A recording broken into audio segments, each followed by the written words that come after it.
एक दिन ऑस्कर को पता चलता है कि एल्फ्रेड और मारिया के बीच अफेयर चल रहा है, जहाँ पर मारिया एल्फ्रेड को दिलो जान से चाहती थी, लेकिन एल्फ्रेड मारिया को बस इस्तेमाल कर रहा था, जिसको जानने के बाद मारिया काफी दुखी हो जाती है और रोने लगती है। कहानी की शुरुआत में हम पोलैंड के एक खेत में एना नाम की एक औरत को काम करते हुए देख पाते हैं। तभी जोसेफ नाम का एक आदमी पुलिस ऑफिसर से भागते हुए उसके पास आता है और उस औरत को उसे छुपाने के लिए रिक्वेस्ट करने लगता है, जिस वजह से वो औरत उसे अपनी स्वर्ग के अंदर छुपा लेती है। थोड़ी देर बाद पुलिस ऑफिसर उसे ढूंढते हुए वहाँ पर आता है और एना से उसके बारे में पूछता है, लेकिन एना उन्हें बताती है कि जोसेफ उस तरफ भागा है, जिसके बाद वो पुलिस ऑफिसर जोसेफ को ढूंढने के लिए वहाँ से जाने लगते हैं। पर तभी एना जोर से चीख पड़ती है जैसे कि उसे किसी ने काटा, लेकिन वो पुलिस कांस्टेबल उसके ये सब कुछ करतूत को इग्नोर करके वहाँ से चले जाते हैं। जिसके बाद हम देखते हैं कि जोसेफ स्वर्ग से बाहर निकलता है और अपने पैंट के खिड़की को बंद करके एना के साथ वहाँ से जाने लगता है। इसके बाद से जोसेफ एना के साथ ही रहने लगता है और ऐसे ही और एक साल गुजर जाता है। वो दोनों अभी भी पुलिस से छुप कर रह रहे थे, लेकिन एक दिन पुलिस ऑफिसर जोसेफ को पकड़ लेते हैं और उसके ऊपर अंधाधुंध गोलियां चलाने लगते हैं, जिस वजह से जोसेफ पुलिस से बचने के लिए पानी में कूद जाता है और इसके बाद से वहाँ पर किसी को भी जोसेफ के बारे में कुछ भी पता नहीं चलता। कुछ लोगों को ऐसा लगता है कि जोसेफ पानी में डूबकर मर चुका है और कुछ लोग सोचते हैं कि जोसेफ वहाँ से अमेरिका भाग गया है और अमेरिका में एक आलीशान जिंदगी जी रहा है। दूसरी तरफ एना काफी मुश्किलों का सामना कर रही थी और बाजार में फल और सब्जी बेचकर किसी तरीके से अपनी और अपनी बेटी का पेट पाल रही थी। इधर उसकी बेटी एग्नेस अपने कजन जॉन से प्यार करती थी, लेकिन उसकी शादी एक जर्मन शेफ एल्फ्रेड के साथ हुई थी, जिस वजह से कुछ ही दिनों के अंदर वो एक बच्चे को जन्म देती है, जिसका नाम वो ऑस्कर रखती है। अब पैदा होने के बाद ऑस्कर रोना बंद नहीं कर रहा था, जैसे कि वो पैदा होना ही नहीं चाहता, लेकिन एग्नेस जब उसे 3 साल की उम्र में एक ड्रम देने का वादा करती है, तभी वो रोना बंद कर देता है। इसके बाद ऐसे ही 3 साल गुजर जाता है और ऑस्कर के 3 साल के बर्थडे पार्टी में एग्नेस उसे एक ड्रम गिफ्ट करती है, जिसको पाकर ऑस्कर काफी खुश हो जाता है और उस ड्रम को बजाने लगता है। इसी दौरान ऑस्कर अपने बर्थडे पार्टी में बड़े लोगों को शराब पीते हुए देखकर उसके ऊपर बुरा प्रभाव पड़ता है और उसे बड़े लोगों के ऊपर घिन आ जाता है, जिस वजह से वो फैसला करता है कि वो कभी भी बड़ा नहीं होगा और वो हमेशा ऐसे ही छोटा बनकर रहेगा। इसीलिए वो एक कठोर प्रतिज्ञा लेता है और छत से कूद जाता है। उस दिन के बाद से ऑस्कर एक बच्चा ही रह जाता है और उसकी फिजिकल ग्रोथ भी बंद हो जाता है। वो अपने साथ हमेशा अपने फटे हुए ड्रम को रखता है और वो उस ड्रम को किसी को भी नहीं देता। इसी दौरान एक दिन जब उसके पास से उस ड्रम को छीना जा रहा था, तभी उसे पता चलता है कि उसकी चीखने की ताकत इतना ज्यादा है कि इससे वो किसी भी कांच और कान के पर्दे को फटा सकता है। जिसके बाद वो अपने इस अनोखे कला को अपने दोस्तों को भी दिखाता है और ऐसे ही फिर से और 3 साल गुजर जाता है। ऑस्कर अभी 6 साल का हो चुका था, पर ऑस्कर अभी भी उस ड्रम को अपने से दूर नहीं रखता था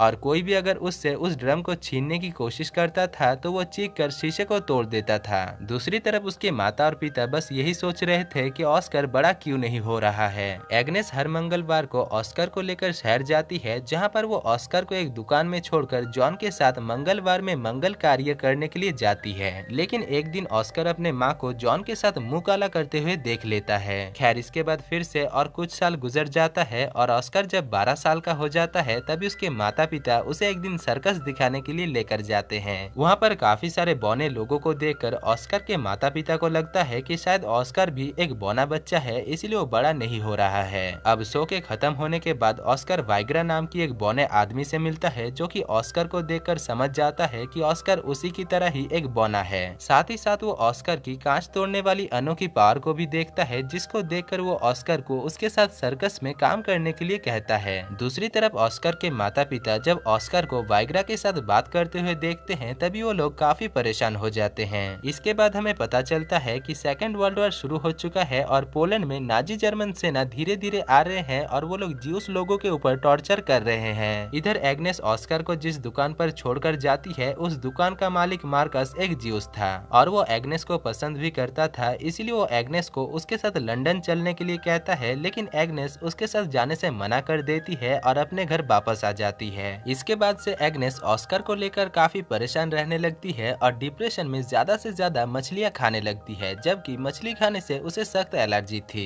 इसी दौरान हमें पता चलता है कि एग्नेस जॉन के बच्चे की माँ बनने वाली है, लेकिन वो इस बच्चे को लेना नहीं चाहती है। दूसरी तरफ एल्फ्रेड को इससे कोई भी फर्क नहीं पड़ रहा था कि उसकी बीवी के गोदाम में किसका सामान है और वो बस एग्नेस को जिंदा रखना चाहता था। लेकिन एग्नेस इस बोझ को लेकर जिंदा जिंदा नहीं रह पा रही थी, जिस वजह से कुछ ही दिनों तक ऐसे ही मछलियां खाने के बाद मछली खाने की वजह से उसकी मौत हो जाती है। उसके फ्यूनरल में मार्कस भी आता है, लेकिन नाजी जर्मन लोग उसे वहाँ से धक्के मारकर निकाल देते हैं क्योंकि वो एक ज्यूस था। थोड़ी देर बाद जब सभी लोग वहाँ से चले जाते हैं तभी मार्कस एग्नेस के कब्र के पास आता है और एग्नेस को अपनी दिल की बात बताता है। इधर शहर में नाजी जर्मन लोग ज्यूस लोगों के ऊपर काफी अत्याचार कर रहे थे और वो लोग उनके घर और दुकान को जला देते हैं, जिस वजह से मार्कस भी डिप्रेशन में आकर जहर पीकर अपनी जान दे देता है। लेकिन मार्कस के मरने के साथ ही ऑस्कर के नए ड्रम पाने का सपना भी टूट जाता है, क्योंकि उस शहर में मार्कस इकलौता था जो ड्रम बनाता था। इसीलिए वो अपने पुराने ड्रम को ठीक करवाने के लिए जॉन के साथ जाता है और जॉन उसे अपने ऑफिस यानी पोस्ट ऑफिस लेकर जाता है।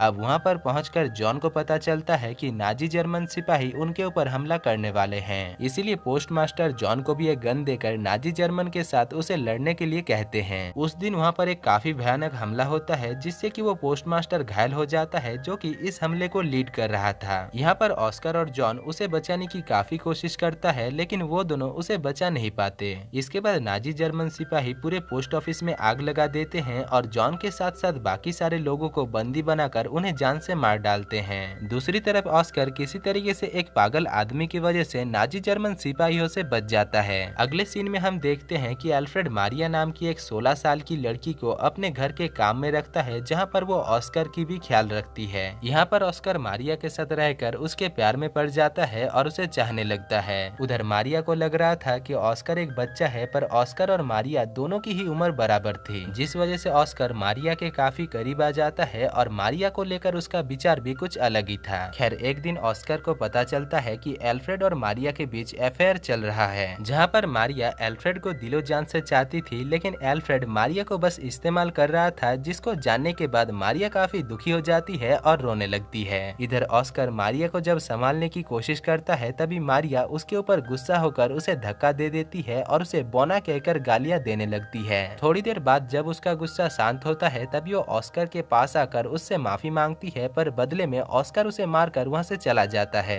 अगले सीन में हम देखते हैं कि मारिया एल्फ्रेड के बच्चे की माँ बनने वाली है, लेकिन ऑस्कर उस बच्चे को मारना चाहता है। पर वो जब उस बच्चे को मारने की कोशिश करता है तभी मारिया उसे रोक लेती है। इसके बाद कुछ ही दिनों में मारिया एक बच्चे को जन्म देती है, जिसको पाकर घर के सभी लोग काफी खुश होते हैं सिवाय ऑस्कर के। यहाँ पर हमें पता चलता है कि ऑस्कर को ऐसा लग रहा था कि वो बच्चा उसका है, इसीलिए वो उस बच्चे को काफी प्यार और दुलार देता है, जैसे कि वो उस बच्चे का पिता है। दूसरी तरफ ऑस्कर की पड़ोसन लीना अपने पति से खुश नहीं थी, क्योंकि उसका पति एक गे था और वो अपनी बीबी से ज्यादा नाजी जर्मन लड़कों के साथ वक्त गुजारता था। पर एक दिन जर्मन लोगों ने उसे नाजी जर्मन लड़कों के साथ गलत काम करते हुए देख लिया और सजा के तौर पर उसे जान से मार दिया गया। इधर ऑस्कर का दोस्त वाइग्रा सेकेंड वर्ल्ड वॉर के वक्त नाजी जर्मन सिपाहियों के लिए काम कर रहा था, इसीलिए वो ऑस्कर को भी उसके साथ काम करने के लिए पेरिस चलने के लिए कहता है, जिसके बाद से ऑस्कर वाइग्रा के साथ नाजी जर्मन लोगों को एंटरटेन करने का काम करने लगता है और इसी दौरान वो रोजलेती नाम की एक लड़की से प्यार भी करने लगता है, जो कि दरअसल उसी की तरह ही छोटा पैकेट और बड़ा धमाका थी। अब ऑस्कर की वहाँ पर काफी अच्छी तरीके से कट रही थी, लेकिन तभी एक दिन अमेरिकन सोल्जर उस जगह पर हमला करते हैं और इस हमले के चलते रोजलेती की राम नाम सत्य हो जाता है और ऑस्कर के पास से उसका इकलौता प्यार भी छिन जाता है। इसके बाद ऑस्कर फिर से अपने घर वापस आता है, जहाँ पर वो मारिया के 3 साल के बेटे को एक ड्रम गिफ्ट करता है, जैसे कि उसे बचपन में उसकी माँ ने दिया था। यहाँ पर मारिया ऑस्कर को पसंद नहीं कर रही थी और ऑस्कर के वापस आने पर उसे थोड़ा भी अच्छा नहीं लग रहा था, लेकिन एल्फ्रेड ऑस्कर के आने पर काफी खुश था, क्योंकि बाप तो बाप ही होता है। दूसरी तरफ शहर में चारों तरफ दंगे फसाद चल रही थी, क्योंकि इस वक्त सेकेंड वर्ल्ड वॉर काफी जोरों शोरों से चल रहा था और नाजी जर्मन सिपाही आम ज्यूस लोगों के ऊपर टॉर्चर करके उन्हें जान से मार रहे थे, जिस वजह से एल्फ्रेड अपने फैमिली के साथ साथ लीना को लेकर पूरा दिन बेसमेंट में छुपा रहता था और सिर्फ रात में ही खाने की तलाश में बाहर आता था। पर एक दिन कुछ नाजी जर्मन सिपाही उन लोगों को ढूंढते हुए बेसमेंट के अंदर आ जाता है और लीना के साथ जबरदस्ती करने लगता है। साथ ही साथ वो लोग एल्फ्रेड को भी उसका परिचय देने के लिए कहता है, लेकिन एल्फ्रेड उनसे झूठ कहता है और वो कहता है कि वो नाजी जर्मनी है। पर उन लोगों को एल्फ्रेड की बातों पर विश्वास नहीं होता और एल्फ्रेड के हुतिया हरकत करने पर वो लोग एल्फ्रेड को जान से मार डालते हैं। अगली सुबह मारियस नाम की एक ज्यूस आदमी एल्फ्रेड के दुकान पर आता है, जिसको उस जगह का नया मालिक बना दिया गया है। एल्फ्रेड के दुकान को अपने हाथ में लेने के बाद मारियस ने ही एल्फ्रेड के फ्यूनरल को संभाला, क्योंकि उसकी बीबी और बच्चे भी एक एक्सीडेंट में मर गए अकेले थे और वो अपने को खोने का दर्द जानता था। अब एल्फ्रेड के फ्यूनरल पर ऑस्कर को एहसास होता है कि वो पूरी तरीके से अनाथ है, इसलिए उसे फिर से बड़ा होना होगा, जिस वजह से वो अपने ड्रम को उस कब्र में फेंक देता है और तभी एक बच्चा उसके सर पर एक पत्थर मारता है, जिससे वो वहीं पर ही बेहोश हो जाता है। थोड़ी देर बाद एक आदमी ऑस्कर को चेक करने के लिए आता है और उसे चेक करने के बाद उसे पता चलता है कि ऑस्कर फिर से बड़ा होने लगा है, जबकि मैगी बनने में भी 2 मिनट का वक्त लगता है, पर उस आदमी को सब कुछ पता था। खैर, इसके बाद अगले सीन में हम देखते हैं कि ऑस्कर मारिया के साथ उस देश को छोड़कर जा रहा था और इधर एना, जो कि अभी काफी बूढ़ी हो चुकी थी, वो वहीं पर ही रुक जाती है। यहाँ पर ऑस्कर चिल्लाकर ट्रेन को रोकने की कोशिश करता है, पर तभी उसे पता चलता है कि उसके बड़े होने के साथ साथ वो अपने चिल्लाने की आवाज से कांच तोड़ सकता था, वो शक्ति भी उसकी चली गई है। और दोस्तों, इसी के साथ ही इस मजेदार मूवी की कहानी खत्म हो जाती है।